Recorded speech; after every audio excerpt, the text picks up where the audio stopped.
આતંકીઓ આવ્યા, તેમની જાતિ અને ધર્મ પૂછ્યો અને તેમને ગોળી મારી દીધી. ખાસ કરીને પુરુષોને ટાર્ગેટ કરાયા હતા.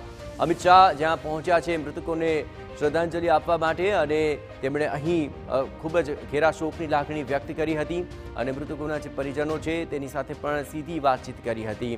અહીં આ 26 લોકોના મૃતદેહ અને તેમને શ્રદ્ધાસુમન અમિત શાહે અર્પણ કર્યા અને ઘેરા શોકની લાગણી વ્યક્ત કરી છે. આ એક ખૂબ જ દુઃખદ ઘટના છે. જ્યારે 370ની કલમ હતી ત્યારે પણ કોઈ અનિચ્છનીય ઘટના ન ઘટે તે માટેનો પૂરતો ધ્યાન રખાયું હતું, પરંતુ આ પહેલગામની બનેલી ઘટના પુલવામા બાદની સૌથી મોટી ઘટના મનાઈ રહી છે. પુલવામાની અંદર 14 ફેબ્રુઆરી 2019ની અંદર જે ઘટના ઘટી ત્યારે કુલ 40 જેટલા જવાનો શહીદ થયા હતા અને હાલની જે ઘટના છે તેમાં પણ આ આતંકી હુમલાની અંદર જે કૃત્ય કરવામાં આવ્યું છે તેની નિંદા થઈ રહી છે. કુલ 26 જેટલા લોકોના મૃત્યુ નિપજ્યા છે, 17થી વધારે લોકો ઘાયલ થયા છે.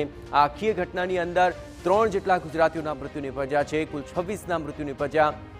જે લોકો અહીં પ્રવાસન માટે આવ્યા હતા, ફરવા માટે આવ્યા હતા, તેમના મોત निपजा.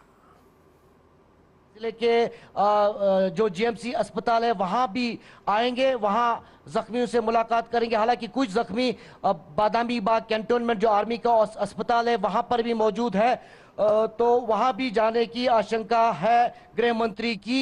और आखिर में जो घटना स्थल है पहलगाम में वहां पर वो पहुंचेंगे, लेकिन जो जानकारी TV9 भारतवर्ष को मिल रही है वहां वो चॉपर से ही जाएंगे, क्योंकि नीचे से ऊपर जाने का रास्ता जो है वो सड़क का नहीं है. तो वो आखिरी कार्यक्रम रहेगा. फिलहाल वो लगातार जायजा ले रहे थे सुबह से और अब जो है वो PCR की ओर रवाना हो चुके हैं. लौटेंगे आपके पास एक बार हम फिर से.